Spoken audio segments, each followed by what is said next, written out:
오늘은 항무지가 장미꽃같이라는 제목으로 은혜를 나누겠습니다.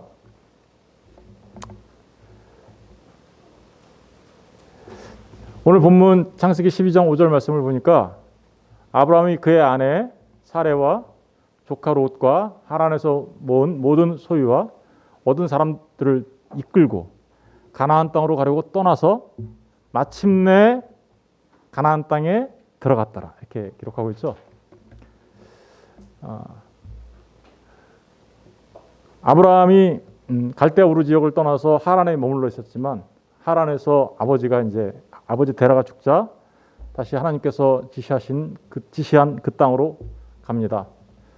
근데 그 땅은 보니까 어느 땅이었어요? 가나안 땅이었습니다.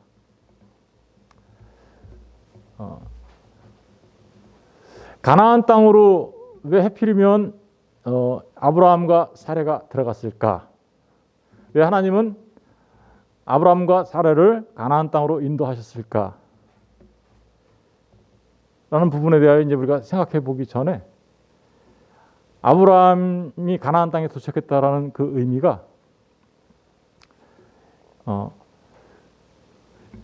우리 지난주까지는 시즌 1을 본 거예요. 그러니까 다시 말하면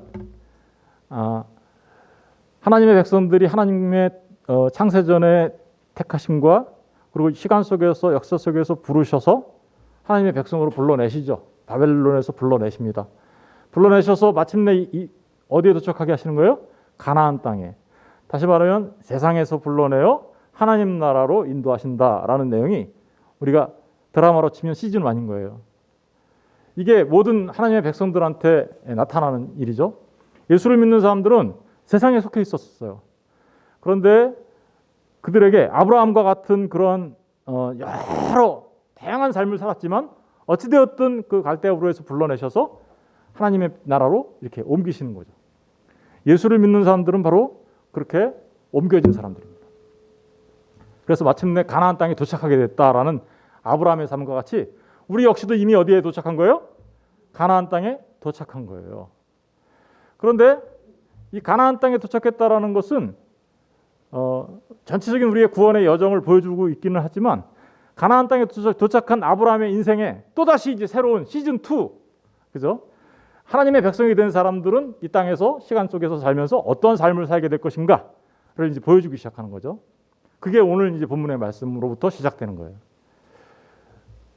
그런데 우리가 먼저 하나 생각하고 넘어가야 될 게 하나님께서 아브라함을 부르실 때의 상태는 어떤 상태였는가? 우리 한번 먼저 생각해 볼게요. 아브라함은 갈대아 우르에서 우상을 숭배하며 사는 아버지 아들이었어요. 그죠? 데라의 아들이었어요. 그래서 그 역시도 우상을 숭배하는 사람들 속에서 살 수밖에 없었던 그런 사람이었습니다. 이름은 더더구나 높으신 아버지, 아브라함이라는 이름이 그런 의미를 갖고 있습니다. 존귀한 아버지. 이것은 바벨론에서 지어주는 이름이에요. 스스로를 높이는 거죠. 마치 바벨탑을 쌓고 자기 이름을 높였던 사람들과 같은 그런 삶을 살았던 사람이에요. 그것은 높으신 아버지, 존귀한 아버지 보면 얼핏 보면 좋은 의미 같지만 사실은 그 내면을 들어가면 하나님 앞에 교만하고 오만한 모습이 그 안에 숨겨져 있는 거죠. 그러던 아브라함. 그의 아내 또한 그렇습니다. 아내도 사라이라고 하는데요. 이 아내 이름도 여자 지배자라는 의미가 여기 안에 있어요. 그리고 우두머리라는 의미가 숨겨져 있습니다. 그러니까 바벨론에서 살았던 아브라함과 사레는 어떤 삶을 살았다는 거예요? 자기가 우두머리의 삶을 살려고 했던 거예요. 자기의 생각으로 세상을 살아가려고 했고 자기의 관념과 사상으로 세상을 살아가려고 했어요. 그래서 항상 사람들을 어떻게 해요? 지배하며 살아가려고 했던 거죠. 내가 최고가 되려고 했던 거죠. 사레의 이름은 그쪽 세상에서 바벨론에서 섬기는 달신의 이름에서 따온 거예요. 달을 섬기는 신. 그런데 이 사레가 불임의 상태였죠. 아들을 못 낳는 상태였죠. 이 불임의 상태라는 것은 지난주에도 잠깐 말씀드렸지만 사실은 사람들이 볼 때는 어때요? 뭔가 좀 이상한 거야. 뭔가 좀 신으로부터 저주를 받은 거야. 이런 의미가 담겨져 있어요. 실제로 아브라함의 아내가 사레인데요. 이 아내라는 말을 이제 쓰는데 아내라는 말은 사실은 이샤라는 말이에요. 이샤는 여자라는 의미인데요. 더 나가면 창세기에 나오는 돕는 배필이라는 의미입니다. 돕는 배필에 있어서 가장 중요한 역할은 뭐냐면 아들을 낳는 거예요. 그런데 불임이에요. 아들을 낳아. 무슨 얘기하려고 그러는 걸까요? 신랑 대신 예수 그리스도와 신부된 교회가 아들을 낳아야 되는데 불임이야. 아들 누굴 낳아야 되죠? 예수를 낳아야 되는데. 예수가 없으면 예수를 낳을 수가 없어요. 그죠? 자기 안에 예수가 없으면 예수를 낳을 수가 없잖아요. 그러면 그는 불임의 상태. 다시 말하면 저주받은 상태라는 뜻이에요. 하나님을 모르고 예수가 없는 그 상태. 그래서 예수를 낳지 못하는 상태.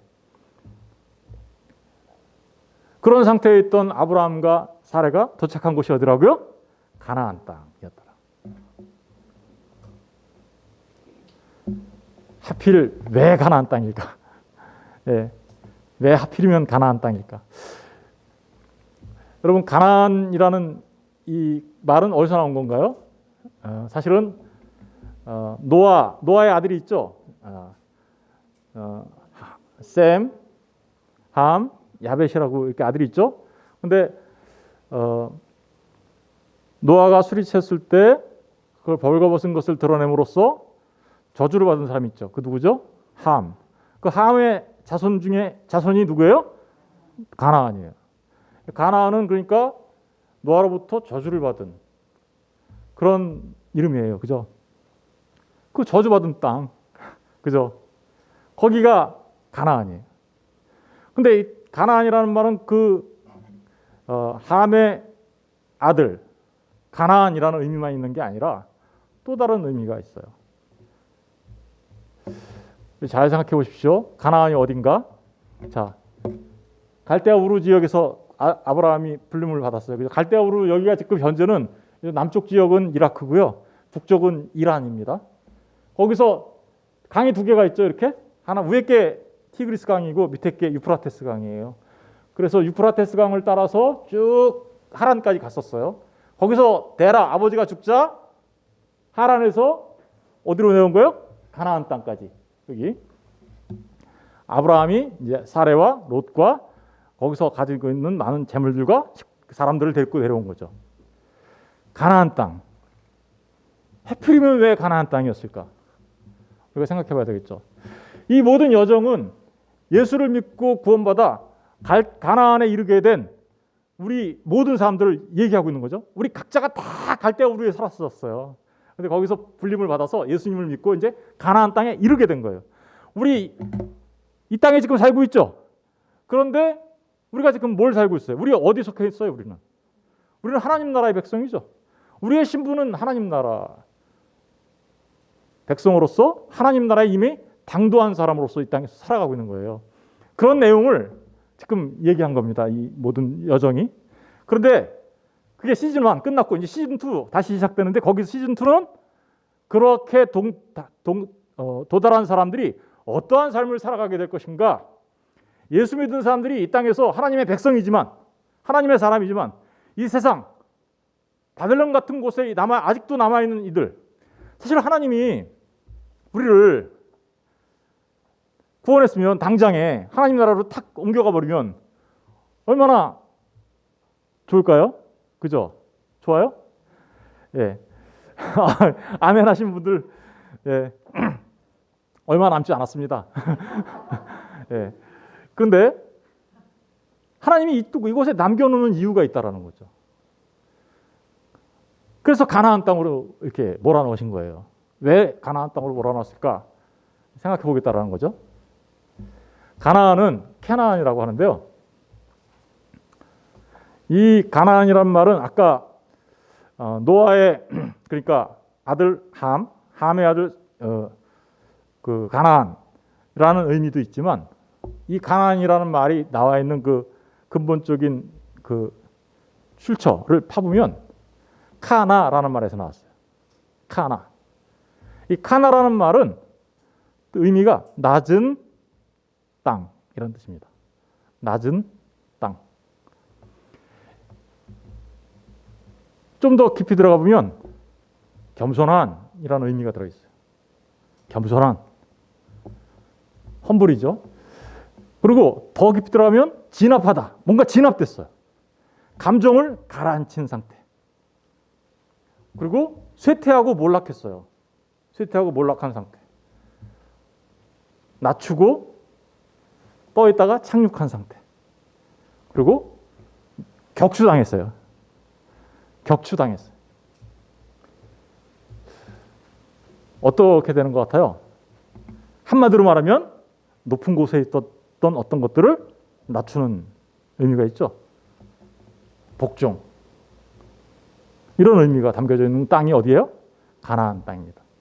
그러니까 아브람, 존귀한 아버지, 고귀한 아버지로서 오만하고 교만했던, 그래서 자기 이름을 높이며 살아갔던 아브람, 그리고 사례, 여호 지배자로서 자기가 머리가 되어 살아갔던 그 사람들을 하나님이 가나안 땅에 넣어 겸손하게 만들고 그들의 그것들을 교만과 오만을 진압해버리고 그리고 낮추고 그들의 오만을 격추시켜버리고 그리고 하나님 앞에 복종하고 순종하는 하나님의 사람들로 만드시겠다는 의미가 가나안이라는 말 안에 들어가 있습니다.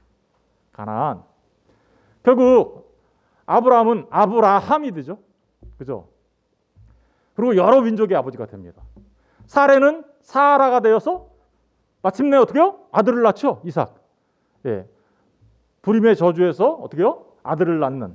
다시 말하면 예수님을 믿는 모든 사람들은 결국은 예수를 낳게 된다. 예수를 닮는 그리스도의 장성한 분량까지 자라가게 되어 있다라는 것을 지금 말하고 있는 거죠. 어떻게? 우리의 목이 베어지는 거죠. 우리의 목이 베어진다는 얘기는 무슨 얘기예요? 우리의 생각, 내가 머리가 되어서 살려고 했던 그 모든 것들이 잘려나가고 이제는 누구를 머리로 삼아서 살아요? 예수 그리스도를 머리로 삼아 머리 대신 교회의 머리 대신 예수님의 말씀과 예수님의 가르침과 예수님의 삶을 따라서 살아간다라는 의미가 바로 가나안 땅에서 이 땅에서 살아가게 함으로써 그렇게 우리를 바꾸어 가시는 하나님의 인도하심이 있다라는 사실을 가르쳐 주려고 하는 거예요. 저와 여러분이 이 땅에서 살아갑니다. 하나님의 백성으로 살아가는 거예요. 그런데 이 땅, 이 가나안과 같은 이 세상, 바벨론과 같은 이 세상에서 살아가면서 우리의 그 교만과 오만과 나의 생각으로 살아갔던 나의 자아만 존중받아야 된다고 생각했던 내 중심적인 사고에서 이제는 다 잘려나가고 격추당하고 낮아져 주님의 모습으로 변해가는 양육의 기간, 그게 바로 이 가나안 땅에 머물러 있는 기간이에요. 이게 무슨 얘기하고 같은 얘기냐면 이스라엘 백성들이 애굽에 있다가 모세를 통하여 홍해바다를 건너죠. 그리고 약속의 땅, 그 가나안 땅에 들어가기 전까지 어딜 가요? 광야길을 가죠. 그 광야길을 가는 것을 그렇게 표현하고 있는 것이죠. 광야길 그 기간 동안은 어떤 기간인가요? 예, 그게 바로 양육의 기간이거든요. 신명기 8장 2, 3절을 우리 다 같이 읽어보겠습니다. 시작. 내 하나님 여호와께서 이 40년 동안에 내게 광야길을 걷게 하신 것을 기억하라. 이는 너를 낮추시며 너를 시험하사 내 마음이 어떠한지 그 명령을 지키는지 지키지 않는지 알려 하심이라. 너를 낮추시며 너를 줄이게 하시며 또 너도 알지 못하며 내 조상들을 알지도 못하던 만나를 내게 먹이신 것은 사람이 떡으로만 사는 것이 아니요 여호와의 입에서 나오는 모든 말씀으로 사는 줄을 내가 알게 하려 하심이니라. 아멘. 여러분, 이 땅에서 살아가면서 하나님이 우리를 낮추십니다. 광야길을 걷게 하세요. 힘들겠죠, 그죠? 그런데 그렇게 낮추시고 우리를 인도해 가시는 그것은 결국은 뭐를 하게끔 만드시려고 그러는 거예요? 예, 중요한 말이에요. 사람이 떡으로만 사는 것이 아니고 뭘로 살아요? 하나님의 말씀으로 살며 하나님의 말씀 앞에 순종하고 순복하며 살아가는 그게 진짜 복인 줄 알고 그렇게 삶을 살아갈 수 있도록 인도해 내신다라는 말이 아브라함을 굳이 가나안 땅에 넣으신 이유가 바로 그런 의미가 있다라는 거예요. 저와 여러분이 지금 그러니까 어디 있는 거예요? 아브라함으로 치면 우리가 아브라함이라면 우리가 지금 어디 있는 거예요? 그 낮은 땅 가나안 땅에 있는 거예요. 출애굽한 이스라엘이라면 우리 어디 있는 거예요 지금? 광야에 있는 거예요. 광야에 있는 우리는 만나를 먹으며 살아요. 하나님이 공급해 주신 거. 그리고 낮추셔요.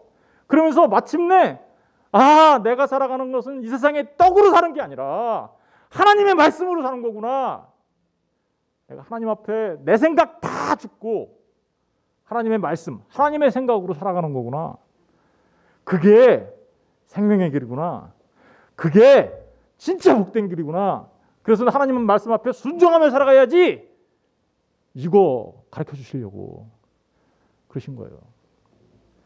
저와 여러분이 정말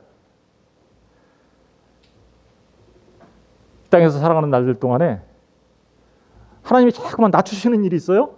그럼 오히려 기뻐하세요. 자꾸만 시험하시는 일이 있는 것 같아요? 오히려 기뻐하세요. 하나님이 지금 나를 하나님의 사람으로 세워가고 있는 것이기 때문에 그런 거죠.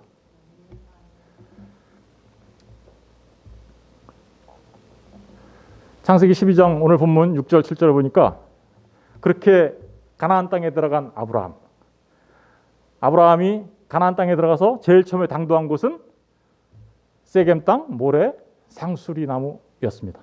우리 6절 7절을 다 같이 읽어볼게요. 시작. 아브라함이 그 땅을 지나 세겜 땅 모래 상수리 나무에 이르니 그때 가나안 사람이 그 땅에 거주하였더라. 여호와께서 아브라함에게 나타나 이르시되 내가 이 땅을 네 자손에게 주리라 하신지라. 자기에게 나타나신 여호와께 그가 그곳에서 제단을 쌓고. 여러분, 하나님의 사람으로 불림을 받아서 가나안 땅에 도착한 하나님의 백성, 다시 말하면 예수 그리스도를 믿고 이제는 세상 사람이 아니라 하나님의 백성으로 택함을 받아 부름을 받은 사람들, 그 모든 사람들한테는 선택의 기로에 서게 되는 곳에 당도하게 하십니다. 무슨 얘기냐면요, 아브라함이 당도한 그곳이 세겜 모래 상수리 나무거든요. 그곳이 어떤 곳인가? 거기에는 수많은 선택의 길에 서게 될 하나님의 백성들을 말해주고 있는 거예요. 수많은 선택의 길에 서게 될 하나님의 백성들의 삶이 이런 거야 라는 걸 지금 가르쳐 주시려고 그러는 거예요. 새로운 전쟁이 시작됩니다. 예수 믿는 사람들은요, 예수 안 믿는 사람들은 이런 전쟁 없어요. 그들은 전쟁할 이유가 없으니까, 세상과 하나니까. 근데 예수 믿는 사람들은 이제 어떻게 돼요? 세상과 다른 길을 가게 되죠. 세상과는 다른 길을 가게 되니까 어떻게 돼요? 전쟁이 일어나기 시작합니다. 내 안에서 전쟁이 일어나요. 예수 믿는 사람들은 전쟁이 일어납니다. 새로운 전쟁을 시작합니다. 수많은 선택의 길에 서게 돼서 선택하게 됩니다. 세겜 모래 상수리 나무가 무슨 의미인지 먼저 우리가 살펴봐야 되겠죠? 세겜. 이 세겜은 이스라엘의 그 사마리아 땅이에요. 여러분, 그 사마리아 여인 야곱의 우물에서 물을 길렀던 그 동네예요. 예수님이 그 야곱의 우물에서 물 길렀던 여자, 그 여자가 살던 그 동네인데, 이 동네는 그리심산과 에발산 사이에 있어요. 그리심산과 에발산. 그리심산은 무슨 산이에요? 축복의 산이에요. 에발산은 저주의 산이에요. 축복과 저주의 사이에 있어요. 내가 어느 길로 가느냐에 따라서 축복의 산으로 가느냐 아니면 저주의 길로 가느냐. 이 땅에서 살아가는 날들 동안에 우리에게 수많은 선택의 길이 있는데, 내가 정말 축복의 길로 간 삶을 살아가는 사람이냐 아니면 잘못하면 쪽박을 차는 삶을 살아가는 삶이 되느냐. 여기 선택의 기로에 서 있다고요. 그곳이 세겜이에요. 그런데 모래라는 말은 무슨 말이냐면 가르치다, 가르치는 선생님, 지도자, 뭐 이런 의미가 담겨 있어요. 그런데 그러다 보니까 하나님의 말씀을 가르치면 뭐가 되는 거예요? 예언자가 되는 거고, 하나님의 말씀이 아닌 세상의 것을 가르치면 뭐가 되는 거예요? 그가 무당되는 거예요. 예? 그죠? 무당. 하나님의 말씀으로 가르치지 않으면 무당됩니다. 하나님의 말씀을 세상의 원리로 가르치면 무당됩니다. 그런 의미가 여기 모래라는 말 안에 담겨 있는 거예요. 근데 또 상수리나무, 이 상수리나무는 엘론이라고 합니다. 엘론. 이 엘론이라는 말은 엘은 울에서 나온 거예요. 울, 강한. 그래서 하나님을 얘기하는 거예요. 그래서 이 상수리나무는 다른 말로 참나무라고도 하죠. 우리나라에서는. 그래서 나무 중에 나무, 진짜 나무. 그런데 그 나무가 그래서 하나님을 상징할 수가 있어요. 그런데 그 하나님을 잘못 알면 하나님이 뭐가 돼요? 우상 돼요. 우상. 그래서 보세요. 그리심산과 에발산. 진짜 가르침을 가르치는 곳과 무당 굿하는 곳. 하나님을 섬기는 곳과 우상을 섬기는 곳. 이렇게 갈림길에 되는 곳이 어디라는 거예요? 세겜, 모레, 상수리나무.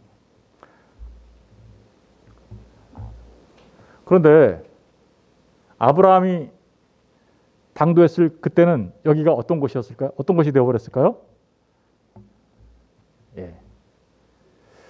이사야서 57장 5절에 보면 이 상수리나무가 성경에서 대부분이 어떻게 쓰여 있는지 우리가 살펴볼 수 있는데, 너희가 상수리나무 사이 모든 푸른 나무 아래에서 음욕을 피우며 골짜기 가운데 바위 틈에 자녀를 두살하는도다. 이 상수리나무는 오늘날로 말하면 랜드마크 같은 곳이에요. 아, 우리 거기 아래서 만남의 장소 같은 곳이에요. 다 알아요, 모든 사람들이. 그죠? 예, 특이한 곳이라서. 그런데 거기서 뭘 한대요? 음욕을 피웠다. 그리고 자녀를 도살했다. 무슨 얘기예요? 예, 우상을 숭배하고 간음하였다. 이런 얘기겠죠. 그리고 인신 제사를 드렸다는 건 무슨 얘기예요? 몰렉 신을 섬겼다. 우상 숭배했다는 뜻이에요. 에스겔서 6장 13절에 보면 그 죽임당한 시체들이 그 우상들 사이에 제단 사방에 강 높은 고개 위에 모든 산 꼭대기에 모든 푸른 나무 아래 무성한 상수리 나무 아래 곧 그 우상에게 분향하던 곳. 그러니까 이 상수리 나무가 지금 뭘로 바뀐 거예요? 우상에 섬기는 장소로 바뀌어 있다는 거예요. 우상 섬기는 장소. 호세아서 4장 13절에 보니까 그들이 산 꼭대기에서 제사를 드리며 작은 산 위에서 분향하되 참나무와 버드나무와 상수리나무 아래에서 하니 이는 그 나무 그늘이 좋음이라. 이러므로 너희 딸들은 음행하며. 음행이 뭐예요? 성경에서 말하는 간음과 음행은 다 우상 숭배를 말하는 거예요. 너희 며느리들은 간음을 행하는도다. 무슨 얘기하는 거예요? 우상 숭배. 다시 말하면 이 가나안 땅의 신이 뭐였냐면 바알 신이에요. 풍요와 다산의 신. 그러니까 가나안에 있는 사람들은 전부 다 그 모래 상수리 나무에서 뭐 했다는 거예요? 풍요와 다산의 신을 섬기고 있었다라는 거예요. 풍요와 다산의 신. 이 세상에서 내가 어떻게 하면 풍요로워질까? 이 세상에서 내가 어떻게 하면 잘 먹고 잘 살까?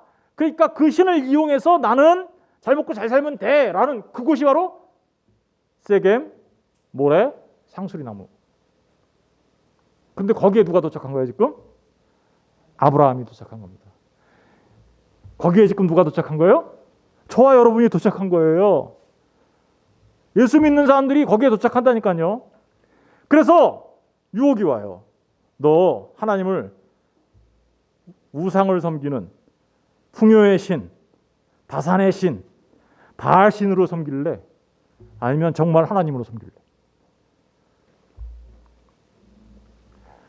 여러분, 하나님을 교회에서 믿는다고 하는데 하나님을 이렇게 잘못 믿으면 금송아지 신, 바알 신, 우상이 되어버려요. 하나님을 잘못 알면.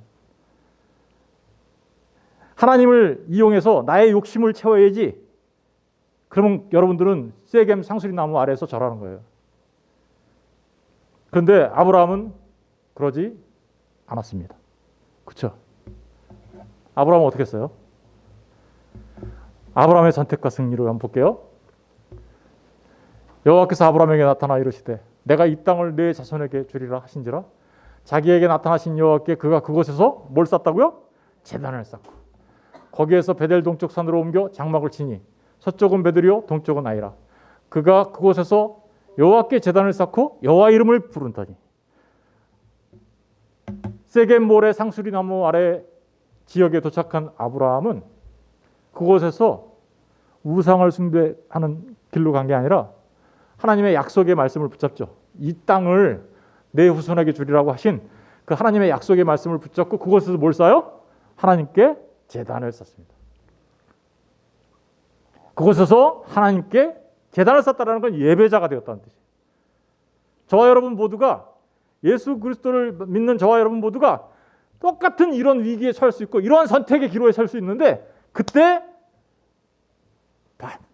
풍요와 다산의 신을 쫓아가는 게 아니라 하나님을 바로 알고 하나님 앞에 올바른 예배자로 서는 것, 이게 바로 선택의 길이에요. 근데 이게 올바른 예배자로 선다는 것은 그리심산, 축복의 산으로 가는 것이고, 그렇지 않고 거기에서 바알을 섬기고 풍요와 다산의 신을 섬기며 하나님을 마치 자기의 소원을 성취하기 위한 진이처럼 이용하면 그는 우상을 섬기면서 어디로 가는 거예요?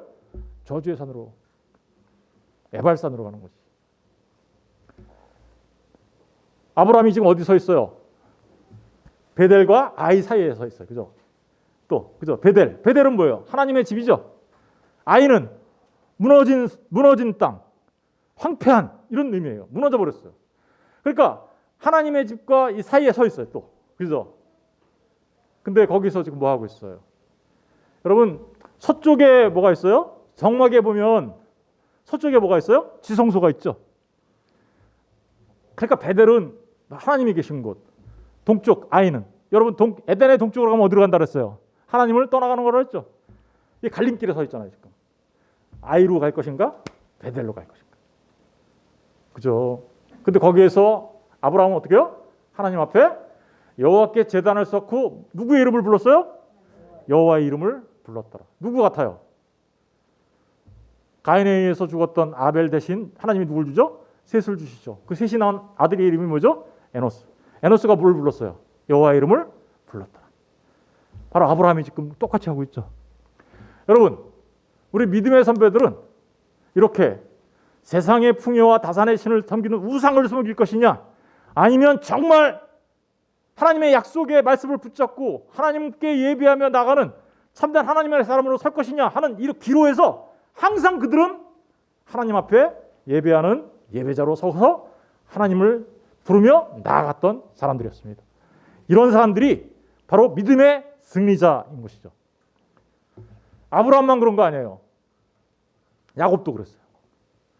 야곱도 창세기 35장 4절 보면 그들이 자기 손에 있는 모든 이방 신상들과 자기 귀에 있는 귀고리들을 야곱에게 주는지라 야곱이 그것들을 세겜 근처 상수리 나무 아래에 묻고 야곱이요 세겜에 갔는데 딸 디나가 강간을 당했어요. 그래가지고 시므온과 베냐민이 세겜 사람들하고 약조하죠. 그래, 너희들이랑 잘 지낼 테니까 너희가 할례를 받으면 잘 지낼게. 할례를 받았어요. 그러자 어떻게 했어요? 세겜 사람들을 싹 다 죽입니다. 싹 다 죽이고 그들의 모든 것들을 다 탈취해 오죠. 근데 그 세겜 사람들이 갖고 있었던 것들은 다 뭔가요? 이방 신상들고 귀걸이였어요.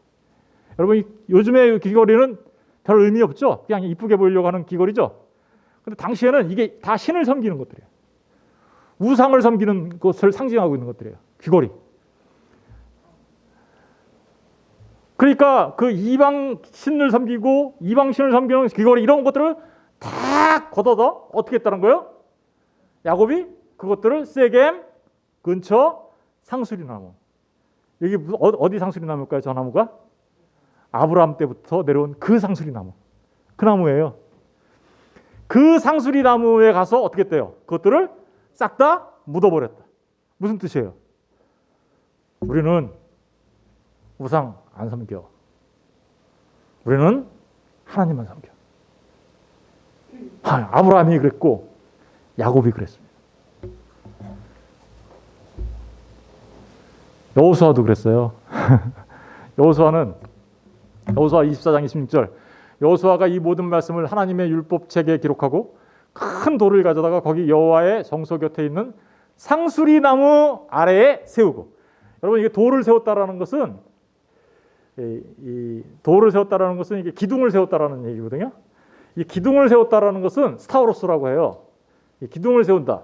그건 뭐냐면 진리의 기둥, 십자가를 말하는 거예요. 십자가를 상징해요. 이게 지금 그걸 뭐 자세하게 설명할 수는 없고, 근데 그 상수리 나무 아래에 세웠다라는 거 누가? 여호수아가. 그러면서 여호수아가 이렇게 얘기합니다. 여호수아가 이렇게 얘기하죠. 우리 다 같이 한번 읽어볼까요? 여호수아 24장 15절 다 같이 시작.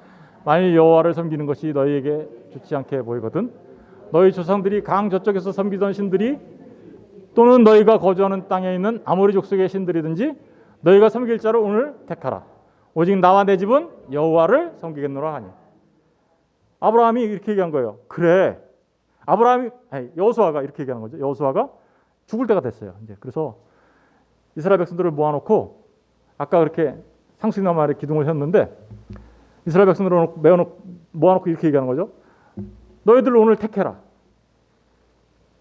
너희들 조상이 섬겼던 그 갈대아 우르 지역, 그죠? 바벨론에서 섬겼던 그 신을 섬기든지, 아니면 지금 이 가나안 땅에 있는 풍요와 다산의 신, 바알 신을 섬기며 우상을 섬기든지, 그렇게 니들 마음대로 한번 해봐라. 그러나 나는 어떻게 한다고요?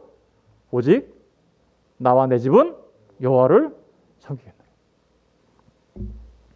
여러분, 아브라함이 그랬고 야곱이 그랬고 여호수아가 그 상수리 나무 아래서 똑같이 택하죠. 뭘 택해요? 예. 하나님 앞에 예배자로 서고 나는 하나님만을 섬기겠다고 선언하며 나아가는 모습을 우리가 볼 수 있는 거죠. 이게 바로 성도들의 모습이어야 한다는 거예요. 오늘 예수를 믿는 사람들의 모습이어야 한다. 우리 모두도 상수리 나무 아래에 있어요. 세상이 우리를 유혹합니다. 야, 하나님이 이 땅에서 살아가는데 필요한 모든 것들을 너한테 공급해 줄 거야. 맞습니다. 그죠? 근데 그 땅의 것으로 풍요와 다산의 신으로 섬겨요. 그러면 그는 하나님을 우상으로 섬기는 거예요. 우리 예수를 믿는 성도들에게도 선택이 오겠죠? 어떻게 선택하고 어떻게 승리할 것인가? 마태복음 6장 24절에 보니까 한 사람이 두 주인을 섬기지 못할 것이니 혹 이를 미워하고 저를 사랑하거나 혹 이를 중히 여기고 저를 경히 여김이라. 너희가 하나님과 재물을 겸하여 섬기지 못한다. 여러분, 사람들은 양다리를 거치고 싶어 하죠, 항상. 하나님도 믿고 재물도 좀. 그러나 분명하게 지금 예수님이 말씀하신 거예요, 저거. 예수님은 이렇게 얘기해요. 둘 중에 하나. 하나님이냐, 재물이냐. 재물이 상징하고 있는 게 뭐예요? 세겜, 모래, 상수리 나무죠. 예. 야고보 사도는 그래서 우리한테 이렇게 얘기하죠. 하나님을 가까이 하라. 그리하면 너희를 가까이 하시리라. 아멘. 예. 하나님을 가까이 하시면 하나님이 여러분을 가까이 하십니다. 그리고 죄인들아 손을 깨끗이 해라. 두 마음을 품은 자들아 두 마음, 그죠? 마음을 성결하게 해라. 어떻게 하라는 거예요? 마음을 성결하게 한다는 거는요. 도덕적, 윤리적이고 뭐 이런 충분히 그런 말로 우리가 사용할 수도 있지만 더 중요한 건 내가 하나님 앞에 반드시 서 있는가에 관한 문제인 거예요. 내가 하나님을 온전히 선택하며 나아가고 있는가. 그게 마음이 성결하다는 뜻이에요. 성결하다. 성도들은요, 이렇게 하나님 앞에 하나님을 택하고 하나님 앞에 온전히 예배함으로써 승리자가 되는 거죠. 올바른 길로 가는, 축복의 길로 가게 되는, 그리심산으로 가게 되는, 그죠? 제단을 쌓는다. 아브라함이 제단을 쌓았다는 얘기는요, 이런 뜻이에요. 미즈베아라고 하는데 이 제단은요, 하나님 앞에 제단을 쌓고 제사를 지낸다는 얘기는 무슨 얘기인가요? 제물을 드린다는 얘기잖아요. 제물을 드려요. 이 제물은 정말 그 죽는 제물은 내가 드리는 그 제물은 그게 곧 나예요. 여러분 집안에서 키우던 아주 여러분들이 사랑하는 짐승이나 이런 거 있어요? 근데 그거를 드리는 거예요. 그게 곧 나예요. 그래서 제물을 드린다라는 얘기는 나를 드린다라는 뜻이에요. 이게 바로 예배예요. 예배는 바로 나를 드리는 거예요. 아까 내가 우두머리가 되고 지배자가 되고 내 생각대로 살아가고 내 철학으로 살아가고 내 사상으로 살아가려고 했던 그 모든 것들은 죽어버리고, 그리고 어떻게요? 하나님 앞에 죽은 자로 되는 거죠. 그리고 온전하게 하나님 앞에 굴복하는 자, 그게 예배예요. 여기 예배하러 오셨는데 우리가 예배자로 지금 선다라는 얘기는, 하나님, 내 생각대로 내 마음대로 살았는데 하나님, 내가 하나님의 말씀에 순종하며 순복하며 살아갈게요 라고 지금 하러 오신 거잖아요. 그죠? 이게 예배라고. 절대 순종하라는 거예요, 예배는. 그래서 절대 순종. 그리고 절대적으로 하나님께 의지하는 의존자가 되어야 한다. 여러분, 우리 힘으로 마음대로 선택할 수 있을 것 같아요? 예수님이 아니시면, 우리 안에 성령님의 도우심이 아니시면 우리는 절대로 하나님 앞에 바른 예배자로 설 수가 없어요. 그래서 예수님이 기도하는 거예요. 저들을 세상에 놓고 가는데요, 주님, 하나님, 저들을 지켜주옵소서. 말씀으로 거룩하게 되오니 말씀으로 지켜주옵소서. 대제사장의 그 기도, 요한복음 17장에서 그렇게 기도하신 이유가 바로 거기 있는 거죠. 저들을 지켜주옵소서. 우리는 주님의 승리가 아니면 승리할 수 없습니다. 주님의 승리에 힘입어야, 그러니까 절대적으로 의존하라는 거예요, 하나님 앞에. 그게 바로 예배입니다. 따라서 하나님 앞에 절대적으로 의지하며 절대적으로 순종하는, 말씀대로 살아가는 그들은 지금 이곳이 세겜 땅이라 할지라도 거기가 약속의 땅이 되는 거예요. 지금 이곳이 바벨론이라 하더라도 거기가 하나님 나라가 되는 겁니다. 예수님을 믿는 하나님의 사람들이 가는 곳마다 하늘이 이 세상에 침투해 들어온 그 장소가 되는 거예요. 여러분들이 하나님을 그렇게 순종하며 하나님을 절대적으로 의존하며 살아가는 그 자체가 여러분들이 하늘이기 때문에 여러분들이 밟는 모든 땅이 약속의 땅이 되는 거예요. 어떻게 약속의 땅으로 드러납니까? 주님이 말씀하셨습니다. 원수를 사랑해. 그러면 원수를 사랑하는 게 약속의 땅이 되는 거예요. 성도들을 서로 돌보고 서로 섬겨 라고 주님이 말씀하셨습니다. 그러면 서로 돌보고 섬기는 게 거기가 바로 뭐가 되는 거예요? 가나안 같지만 약속의 땅이 되는 거고요. 그리고 그곳이 축복의 땅이 되는 그리심산이 되는 거고요. 그러니까 그게 성공한 예배자로 서는 길인 것입니다. 이 땅을 살아가는 날들 동안에 모두가 환난을 겪습니다. 왜냐하면 전쟁이 시작됐기 때문에 그런 거예요. 전쟁이. 우리 안에 세상과 우리는 동질적입니까? 이질적입니까? 이질적인 거예요. 달라요. 세상과 우리가 다르다라는 그 자체가 들리시스, 환난이에요. 진리가 아닌 것과 진리인 우리가 같이 있다는 것 자체가 환난이에요. 그래서 그 진리를 택해 나간다는 것 자체가 힘겨움이에요. 그래서 우리에게 필요한 게 인내입니다. 왜 우리에게 인내가 필요한가? 그런 환난이 우리에게 반드시 있으니까. 모든 예수 믿는 사람들에게는요, 반드시 환난이 있어요. 세상과 우리는 다르기 때문에 그런 거죠. 세상에 있으나 우리는 세상에 속하지 않았기 때문에 그런 거죠. 그런데 이 인내는 그냥 억지로 참아. 아이고, 허벅지 바늘로 찌르면서 참어. 그런 말 아닙니다. 이 인내라는 말은 피포모네라고 하는데요. 어디 아래에 서다, 이런 뜻이에요. 어디 아래 서야 될까요? 십자가 아래 서다. 예수님 아래 서다. 아까 말했죠. 여기 가나안이 무슨 땅이라고 그랬어요? 굴복당하다, 추락당하고, 엎드려지고, 낮아지고. 다시 말하면 십자가 아래에 서 있는 것, 예수님 아래에 있는 것, 이건 뭐 하는 거예요? 말씀에 서 있는 것, 진리에 서 있는 것. 그게 인내예요. 억지로 참는 게 인내가 아니라 자기가 무슨 성인군자나 되는 것처럼 막 참고 막 그렇게 해보세요. 화병만 도저지. 그게 아니라 진리의 말씀을 붙잡고 내가 가야 할 길은 이거야! 라고 생각하며 나가는 그게 인내예요. 하나님의 말씀을 붙잡고 하나님의 말씀대로 살아가야지.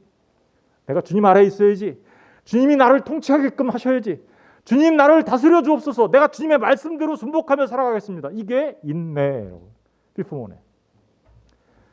그렇게 인내한 사람들은요, 연단을 받습니다. 연단이 뭐죠? 연단은 도끼 맞으라고 해요. 이거는요, 진짜냐, 가짜냐 이런 뜻이에요.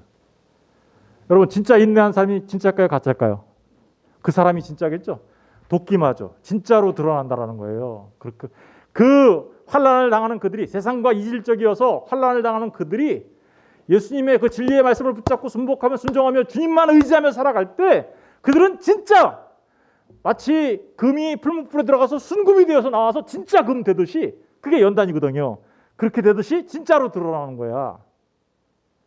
그러면 그들에게 뭐가 있어요? 가짜한테는 소망이 있어요, 없어요?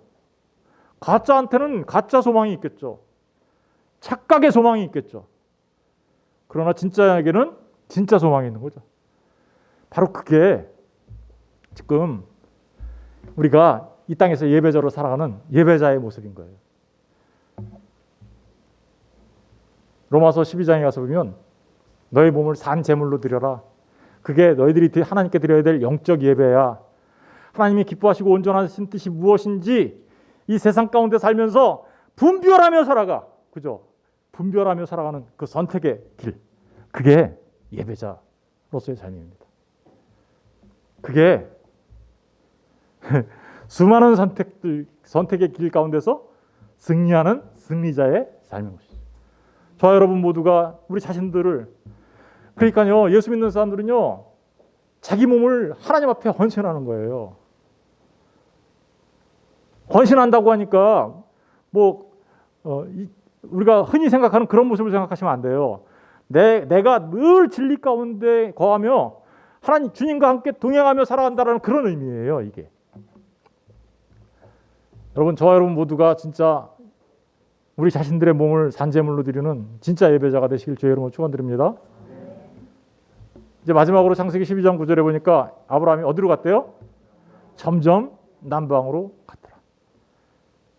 여러분, 이스라엘 땅은요, 아까 이 갈대아 우르에서 하란으로 갔다가 가나안으로 내려왔죠. 갈대아 하란에서 이렇게 가나안으로 내려오면 북쪽에서 이렇게 내려와야 돼요. 그죠? 북쪽에서 북서쪽으로, 북서쪽인데 약간 서쪽인데 북쪽에서 내려오는 거예요. 북쪽에서 내려오면 이스라엘 땅은 헐몬산을 막 지나면 제일 좋은 땅이 나타나요. 거기가 어딜까요? 이스라엘 북부 지역, 갈릴리 그쪽 지역. 그쪽은요, 비옥한 땅이에요. 그런 대로. 근데 거기 정착할 수 있었나요, 없었나요? 못 정착해요. 왜냐? 거기 이미 가나안 족속들이 살고 있었기 때문에. 그러니까 자꾸 내려와요. 어디까지 내려왔어요? 세겜까지 내려왔어요. 세겜에서 제단을 쌓던 아브라함이 어디까지 내려가는 거예요, 이제? 남방으로 내려가는 거죠. 왜 그럴까요? 점점 이 세상과 세상 사람들과 함께 거할 수가 없는 거예요. 가나안 족속들과. 그러니까 세상으로부터 점점 멀어져 가나요? 점점 멀어져서 어디로 가요? 남방으로 갑니다. 남방이 어딜까요? 예, 이 남방은 네게브입니다. 네게브. 남방이라는 게 네게브라는 뜻이에요. 히브리 말로. 이 네게브는 남방, 남쪽. 그런데 그 의미는 뭐냐면 마른 땅, 황무지. 이런 의미. 저와 여러분의 삶이 마른 땅, 황무지로 어떻게 해요? 밀려간다는 뜻이에요. 좋으세요? 난 풍요로운 땅으로 가고 싶은데 왜 자꾸 하나님은 나를 마른 땅, 황무지로 몰아내시는 거야? 아브라함이 저랬어? 난 싫어. 그렇게 안 할래. 그러실 거예요? 여러분, 우리 잘 생각해 보십시다. 바벨론 갈대아 우르 지역과 하란이 젖과 꿀이 흐를까요? 아니면 가나안 땅이 젖과 꿀이 흐를까요?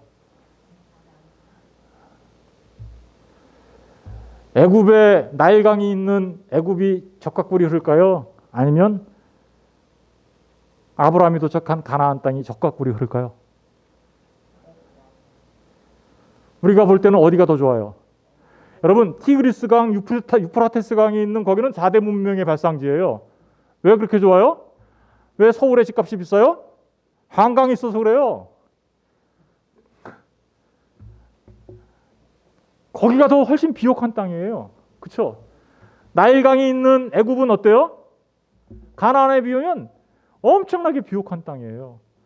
우리가 보는 세상 사람들이 보는 적과 꿀이 흐르는 땅은 당연히 바벨론이며 하란이며 애굽이죠. 그런데 하나님은 아브라함을 가나안 땅에 몰아넣으시더니 이스라엘을 거기가 젖과 꿀이 흐르는 땅이야 이렇게 얘기하세요. 왜 그럴까요? 우리가 보기에는 거기가 황무지고 우리가 보기에는 거기가 마른 땅인데 사막 같은 곳인데 왜 하나님은 거기를 젖과 꿀이 흐르는 땅이라고 얘기하실까요? 여러분, 하나님이 보시기에는 이 세상은 정말 거꾸로 이 세상이 아무리 비옥한 것 같지만 하나님 보시기에는 그 아무것도 아닌 마른 땅에 불과해요. 그런데 하나님 안에 있으면 이 세상이 아무리 황무지 같고 마른 땅 같다 할지라도 하나님이 나와 동행하면 거기가 뭐예요? 초가 삼간일지라도 거기가 하나님의 땅이고요. 거기가 약속의 땅이고요. 따라서 그곳이 뭐예요? 젖과 꿀이 흐르는 땅이에요. 젖과 꿀이 흐르는 땅은 하나님이 우리와 함께 하시기 때문인 거예요. 아브라함이 마른 땅으로 몰려갔어요. 황무지로 몰려갔어요. 그런데요, 거기서 장미꽃이 피는 걸 봐요. 우리 오늘 찬양 불렀죠? 황무지가 장미꽃같이, 그죠? 황무지가 장미꽃같이 피는 것을 볼 때에 황무지에서 어떻게 장미꽃이 피어요? 그런데요, 그들은 하나님의 구원을 노래하며 기뻐하며 거룩한 길을 다닙니다. 이게 약속의 땅, 이게 젖과 꿀이 흐르는 땅. 이게 바로 이 세상은요, 우리가 볼 때는 이 세상은 어때요? 우리 지나가는 곳이어야 되는 거예요. 지나가는 곳. 여기가 내가 정착하고 살아야 될 젖과 꿀이 흐르는 땅, 이 세상이 그런 땅이 아니라 내가 가야 할 땅은 하나님과 함께 도착해야 될 그 하나님의 나라. 그래서 그들은 비록 남방, 황무지, 메마른 땅에 간다 할지라도 거기에서 장미꽃이 피는 것을 보게 됩니다. 그리고 구속함의 노래를 부르며 구원의 노래를 부르며 기뻐하며 즐거워합니다. 거룩한 길 다녀요. 세겜 모래 상수리 나무 아래서 간음하며 우상을 섬기는 삶을 살아가는 게 아니라 하나님 앞에 올바른 예배자로서 제단을 쌓으며 자신을 드리며 살아가는 사람들입니다. 거기 거룩한 그 길에 검은 구름 없습니다. 낮과 같이 맑고 밝은 거룩한 길 다니는 사람들, 이 사람들이 바로 성도들입니다. 하나님의 아름다움과 그의 영광을 보는 사람들입니다. 모든 괴로움을 잊어버리고 거룩한 길, 이 세상 괴로운 인생길이에요, 그죠? 잊어버리고 거룩한 길을 다니는 사람들입니다. 마른 땅에 뭐가 터져요? 샘물 터지는 거예요. 마른 땅 안에서 여기가 황무지 같았는데 그곳에서 하나님을 만나 하나님으로 인하여 기뻐하며 즐거워하며 살아가는 사람들. 사막에 물이 흐르는 사람들. 기쁨으로 그래서 찬송을 부르며 거룩한 길을 다니는 사람들. 이 사람들에게는 그곳이 하나님의 나라이며 약속의 땅이며 그것이 기쁨과 즐거움의 땅이 되는 것입니다. 저는 저와 여러분 모두가 이렇게 갈대아불에서 하란을 거쳐 가나안 땅에 도착한 하나님의 백성으로서 세겜 모래 상수리 나무 아래서 우상을 섬기며 하나님을 마치 알라딘 램프의 지니처럼 섬기는 사람들이 아니라 하나님을 하나님으로 알고 하나님의 말씀에 완전히 순복하며 하나님만 의지하며 비록 마른 땅과 황무지 같은 땅을 다닐지라도 하나님과 함께하는 그 동행하는 삶을 통하여 장미꽃이 피는 것을 보시며 사막에 물이 흐르는 것을 보시며 마른 땅에 샘물이 터진 것을 경험하시며 살아가는 저와 여러분 모두가 되시기를 주의 이름으로 축원드립니다. 기도하겠습니다.